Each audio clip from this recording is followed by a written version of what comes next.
If you've made it here, you're on your way to discovering the secrets of how to become a permanent makeup entrepreneur powerhouse. But first, allow me to introduce myself. I'm Nurse Tracy, a licensed registered nurse and licensed cosmetic tattoo artist in Vermont and Florida. I'm Vermont's first in-state, state-approved permanent makeup trainer and a diamond certified trainer from the American Academy of Micropigmentation. When I became a registered nurse in 2008, if you had told me that one day I would quit that job to tattoo faces for a living, I would have laughed right in your face. I started my career in labor and delivery, and I loved every minute of it for the first few years. After a decade of backbreaking labor, I realized that there had to be a better way to pay the bills. I booked a microblading appointment for myself as a treat after struggling for years with sparse brows. I spent years filling in my eyebrows with insecurities about getting picked on for the shape, especially when they smudged off. I remember lying on that chair and looking up at the artist and thinking to myself, she's doing a very similar procedure to what I would be doing at the hospital, but there's no physician supervising, no annoying call bells ringing. That's when I immediately left the appointment, drove home, and looked up the requirements to become a licensed cosmetic tattoo artist in my home state of Vermont. It was 2019 and permanent makeup became my side hustle. It was a way to make money outside of the hospital with hopes of blossoming into a new career one day. That's when COVID hit. My business was just starting to grow and I was shut down for 3 months. During that time is when I was also laid off from my nursing job. While this may be surprising to some, I was in a small state that was very isolated and unaffected during the early period of COVID. Healthcare workers were furloughed because elective procedures were canceled, and everybody was afraid to go to the hospital unless it was an absolutely dire situation. It was during those 3 months at home, with all of that uncertainty, that I dove 12 hours a day into growing my social media, taking free marketing courses, and learning paramedical, eyeliner, and lip blush tattoo procedures. When I returned full-time to nursing, and was able to return to tattooing in June of 2020, I knew that my heart was no longer in the nursing profession. Hospital policies and procedures were changing every day, wearing masks for 12 hours was absolutely awful, and suddenly clocking into work, despite the benefits and the certainty of a paycheck, was absolute torture. I was miserable except when I was in my own studio working with my clients, doing what I loved. That's when I knew I had to make a change. Either I stayed miserable in healthcare or I took the leap and committed my life to PMU. In January of 2021, I quit my nursing job and I opened a tattoo studio on Main Street of my hometown in Newport, Vermont. Since then, I've become a trainer to over 60 women in basic and advanced permanent makeup and now permanent jewelry techniques. And I've also moved to North Florida, where I also offer services and trainings while still traveling home to see my clients up in Vermont. One thing that I underestimated when beginning this unique beauty industry was that I'm not just learning the skill of tattoo, regardless of if I work for myself or work for another. I'm now the scheduler, I'm the inventory manager, I'm the photographer, I'm the marketing director, the social media manager, the website developer, and so much more. As your beauty business grows, you can outsource a lot of these services and give up the things that you hate to do the most. But what you can never give up is your search of perfection in the skill sets that you choose to offer. The worst mistake an artist can make is believing there's no room for improvement, that they are the best at everything that they do. We are constantly learning how to offer new skills with new tools and techniques on very different skin types. So we must never become complacent, and we must constantly seek perfection to satisfy our clients, past, present, and future. Whether you've just discovered permanent makeup, you're on your journey as a new permanent makeup or paramedical tattoo artist, or you're a veteran in the PMU industry, we'll discuss all the topics that you need to become a permanent makeup entrepreneur powerhouse. Consider this your PMU Entrepreneur Bible. Disclaimer: while I am a multi-hyphenate, I am passionate about many specialties within the beauty industry. However, What I am most certainly not is an accountant or a lawyer or a member of your licensing body in your region. I'm also honored that if I am your PMU trainer and you're listening to this, that you refer back to your specific training, especially if I'm not your permanent makeup trainer. Regardless of what we discuss, you need to focus on best practice. Someone could also argue that you would be better off and more successful doing the exact opposite of what I suggest.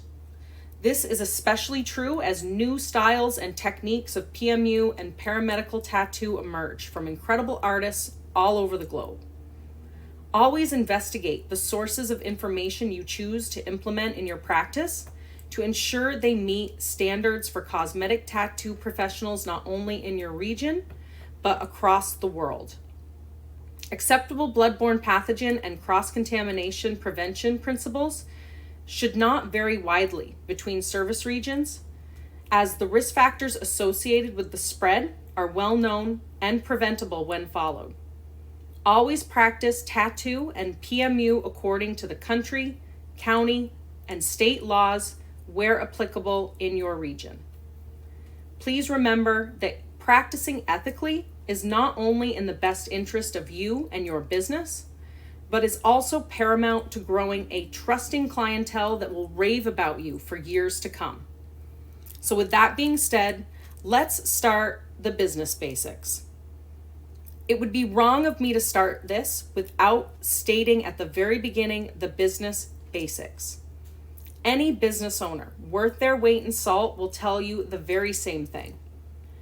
Once you've determined that you want to start a business, you need to secure an LLC and an EIN.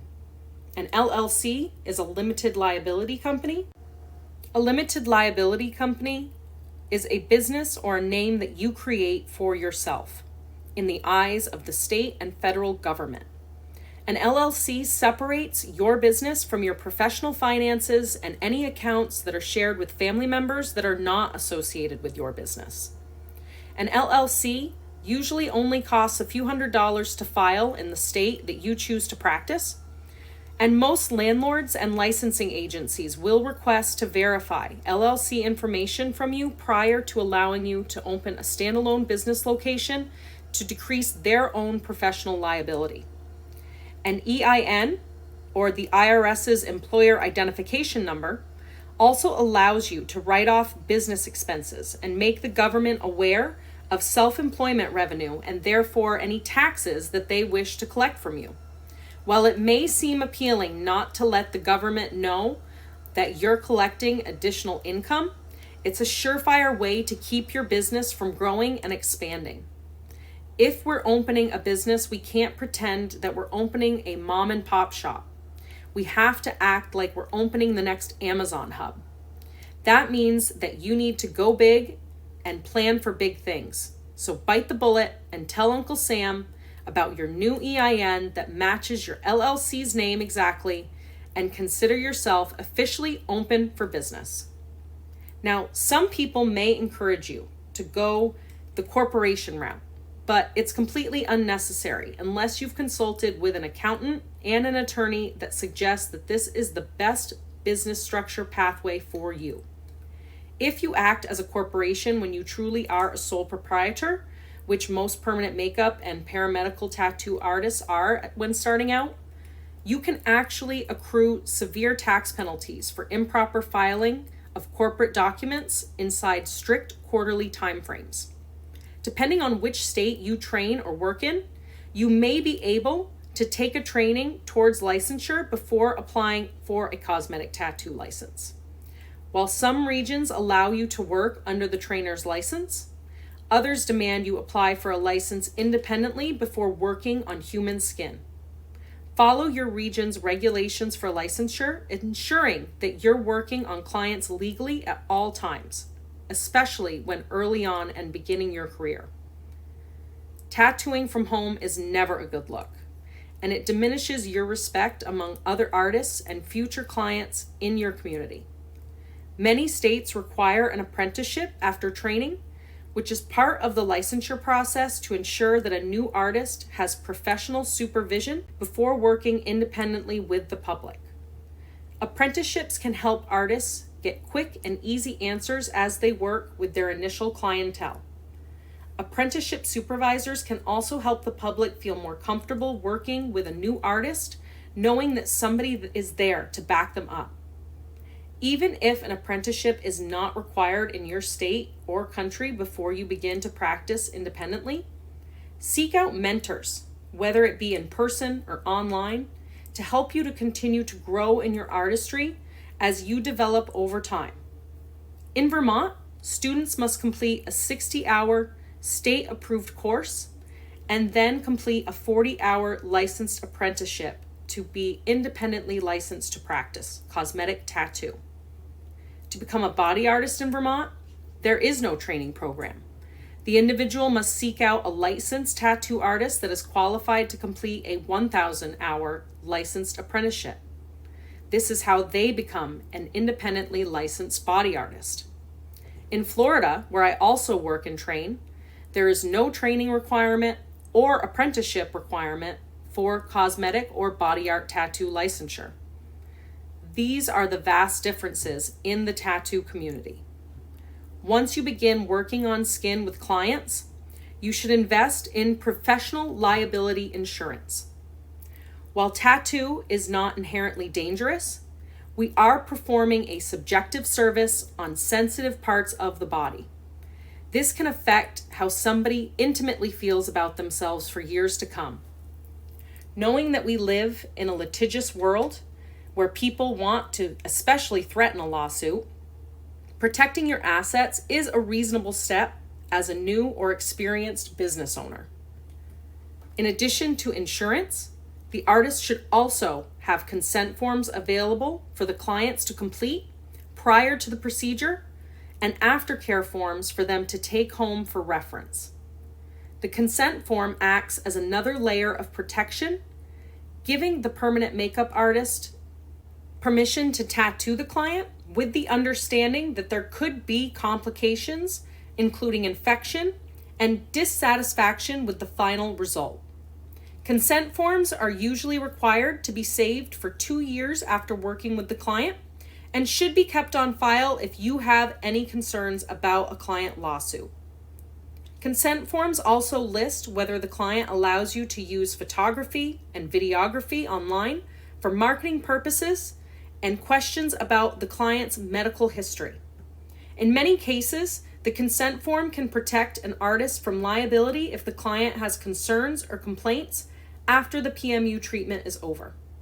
The consent form should clearly state that the client understands the risks and benefits of seeking a cosmetic tattoo or paramedical tattoo procedure, and that they're willing to undertake those risks in order to have the procedure performed by the artist. Even if we do the most amazing work, there are a number of reasons why the client may be dissatisfied in the end, and all we can do is protect ourselves and continue to perform to the best of our abilities. Aftercare forms should be sent with the client, also restating that there are risks or complications inherent to the procedure, and that the client should be looking out for them as they heal. This includes any additional bruising, bleeding, signs and symptoms of infection, and how to care for the new tattoo. Proper tattoo aftercare will prevent any complications from the use of contaminated products or continuing any lifestyle activities such as swimming and exercise. Aftercare forms should include how to get back in touch with the artist if they have any concerns that are listed on the aftercare form. Stay tuned as we go into Chapter 2 in the next episode, coming up here next. And make sure you subscribe and click the like button to get any new updates on upcoming chapters on the PMU Entrepreneur Bible.